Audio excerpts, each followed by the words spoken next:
Ya emang di Indonesia itu budaya membaca cuma 0,5 masalahnya. Tapi budaya membeli buku 5%. Jangan salah. Sebenarnya saya senang film-film yang berbau mistik sih. Saya kan senang horor ya. Saya serba hitam. Belajarnya ke anak-anak SMK yang waktu itu jago-jago Blender.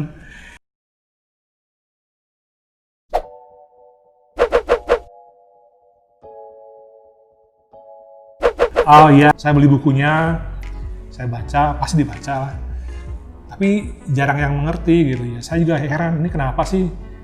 Apa saya yang kurang cerdas? Apa penulisnya yang terlalu cerdas gitu? Jadi hampir semua yang buku yang saya baca itu akhirnya jadi membuat saya pusing gitu kan. Ya, saya juga di sini ketemu juga dengan teman-teman di penerbit yang waktu itu jadi murid saya. Murid saya itu justru belajar ke saya untuk bikin buku. Saya sih nggak bisa bikin buku, cuman dia punya hubungan dengan dengan penerbit. Nah dia akhirnya membuat buku yang saya pernah ajarkan materinya ke dia. Ternyata buku dia laku gitu. Padahal saya baca buku dia itu yang pernah saya ajarkan ilmunya itu nggak tinggi-tinggi amat, nggak rumit dan nggak canggih lah ya. Tapi bukunya bestseller gitu, saya heran nih, ini kok bisa buku kayak gini? Akhirnya saya dikenalkan dengan penerbit oleh murid saya itu. Murid saya itu akhirnya ajak saya ketemu penerbit, saya diajak untuk bikin buku. Ya saya juga nggak percaya bahwa bukunya bakal laku gimana, nggak bisa nebak seperti itu. Ya saya hanya disuruh bikin buku, udah bikin pendek-pendek aja, yang 12 bab tadi, 12 pertemuan.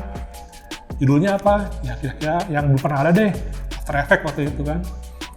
Wah tapi kalau nggak pernah ada ya siapa yang mau beli kan, pasarnya mana gitu. Udah bikin buku yang populer aja, yang banyak di pasar. Ya kalau di buku yang banyak judulnya di pasar, nanti saingannya banyak, nggak laku juga. Jadi gimana, serba salah. Udah aja saya pilih yang nggak ada penulisnya aja, yang pasarnya masih kosong dan emang mungkin pembelinya masih sedikit. Ya sama yang di situ, emang awal-awalnya nggak ada yang beli karena kan asing. Tahun 2006 After Effects kan belum populer ya.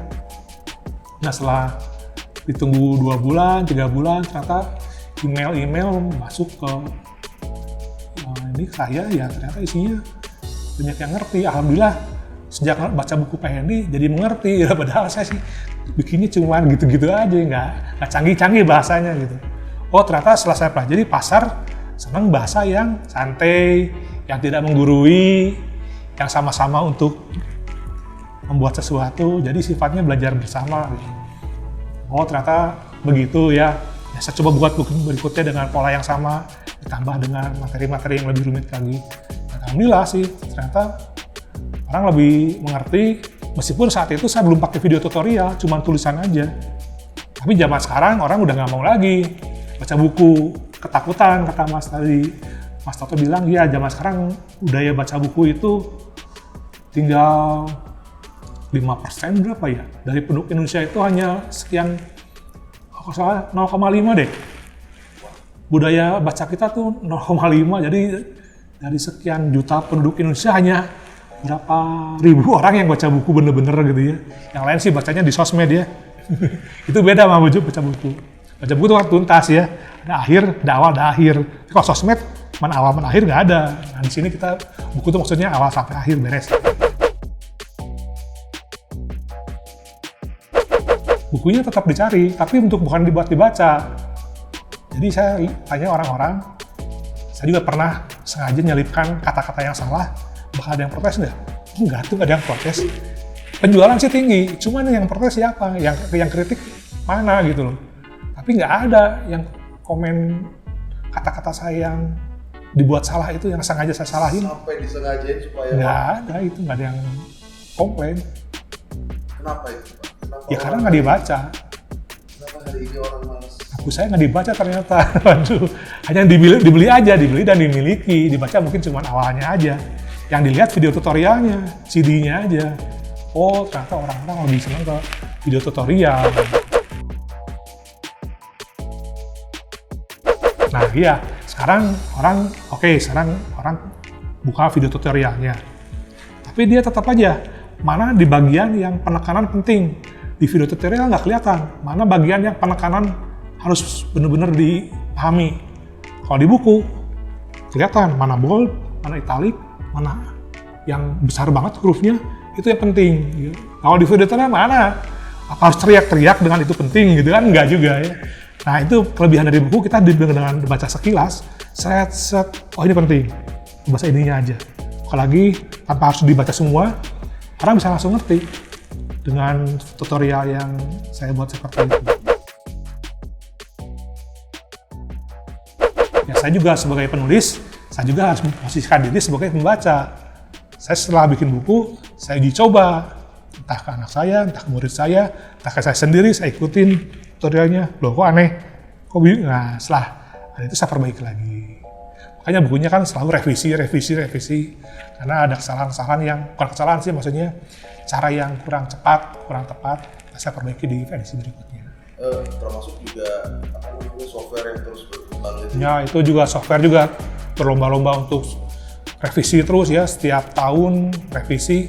Karena buku saya kan 5 tahun, jangka hidupnya, lifetime-nya 5 tahun, sedangkan versi udah berubah 5 kali. Ya itu juga terpaksa revisi.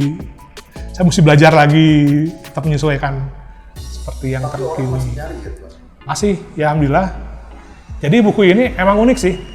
Buku ini Boleh sambil dipegang yang mana ya. bukunya, Pak? Oh iya, jadi bedanya buku dengan musik, dengan film, buku itu meskipun dibuat digital, orang nggak mau beli. Tapi kalau musik dibuat digital, memudahkan. Film dibuat digital, memudahkan. Buku dibuat digital, PDF, nggak memudahkan, mempersulit. Susah bacanya, mesti di print lagi. Akhirnya mending beli bukunya. Jadi ya ini saya terus saja yakin buku ini tetap hidup meskipun emang di era teknologi ini pasti turun ya. Bisa lihat juga di negara-negara lain, buku itu punya pasar tersendiri meskipun dia disaingi dengan YouTube, dengan apapun, buku tetap bergengsi. Sekarang kalau misalkan saya sebagai penulis buku, ya seperti orang mandang saya, wah penulis buku, bayangannya tuh orang gimana gitu ya, wah luar biasa. Tapi dibanding orang yang, oh Anda yang bikin tutorial di YouTube ya, enggak, itu enggak begitu banyak orang respect. Jadi kalau industri, lembaga pendidikan, kalau lihat itu orang penulis buku, ya insya Allah lah kepercayaannya tinggi gitu ya. Jadi, dibanding orang yang bikin video tutorial atau bikin potongan-potongan film. Itu juga survei juga. Sebenarnya saya senang film-film yang berbau mistik sih. Saya kan senang horor ya. Saya serba hitam. Sejak awal sampai sekarang buku saya gelap-gelap terus gitu ya. Akhirnya jadi tren juga gitu. Sekarang bergelap-gelapan. Ya itu karena ya pribadi saya seperti itu, senang yang gelap-gelap, senang yang serem-serem. Dan itu magicnya sendiri ya berhubungan dengan mistik juga lah. Gimana caranya orang membuat tiba-tiba jadi berubah, jadi jagoan, nggak gitu lah. Kesannya pengen seperti itu. Jadi kalau baca buku ini orang tiba-tiba jagoan gitu.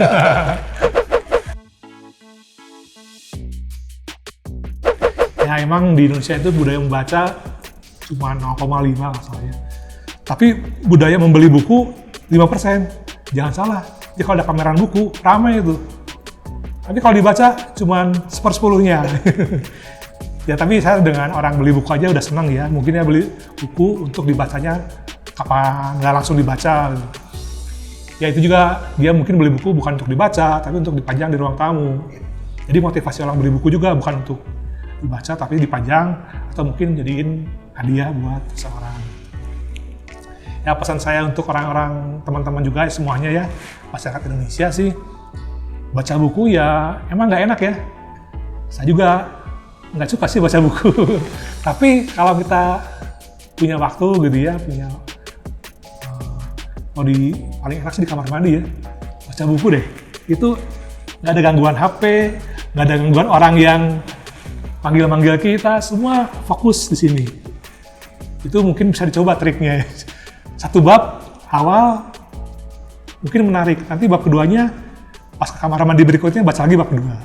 Jadi kita secara nggak langsung punya 2 pekerjaan beres sekaligus di kamar mandi. Ya sebelum masuk ke membaca lebih serius lagi, kita coba seperti itu aja. Dimulai dari yang disuka. Nah, paling itu aja deh, iya. Kita kemana-mana kalau mau pergi, ada potensi bakal nunggu, bisa kita mau tempat pemerintahan harus ngantri, kita bawa buku lah, apapun lah, bukunya nggak usah yang canggih-canggih, yang enteng-enteng aja. Kita baca sambil nunggu. Orang-orang main HP, kita baca buku. Kita punya perasaan beda dengan mereka. Mereka buka sosial media, buka gosip, kita buka ilmu pengetahuan. Soalnya buku itu bisa terbit karena dia melewati proses editor, seleksi, sama namanya studi banding dan studi kelayakan.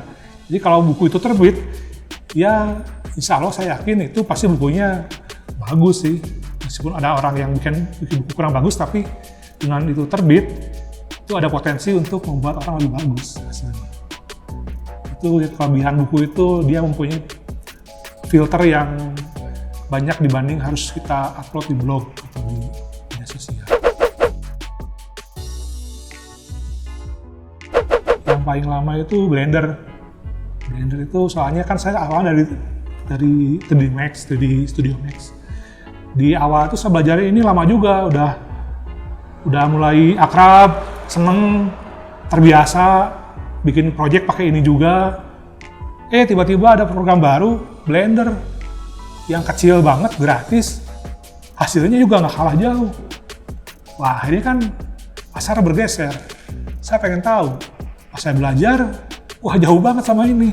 Ini sih standar Windows, tapi kalau Blender nggak tahu itu interface-nya beda banget. Ya nggak mau saya harus belajarnya ke anak-anak SMK yang waktu itu jago-jago Blender. Belajarnya ke mereka? Anak-anak SMK, ya saya ikutan aja jadi murid seperti anak-anak SMK. Yang karena nulis buku 3D Max belajar sama anak-anak. Iya, soalnya kan Blender sama 3D Max udah nggak ada kaitan, nggak ada bisa disama-samain. Belajar Blender dari 3D Max nggak mungkin, nggak bisa. Itu benar-benar murni dari nol. Nulisnya mah sebentar ya, cuma 6 bulan, cuman belajar 2 tahun. Jadi setelah 2 tahun baru Nulis Blender itu? Iya. Kalau saya nulis ya paling kayak gini 6 bulan lah beres ya. Karena kan dalam waktu 2 tahun saya udah bisa cobain. Kasusnya gampang, kasusnya menengah. Nah, setelah dikumpul itu 2 tahun ya ketik aja selama 6 bulan. Ya hasilnya lumayan.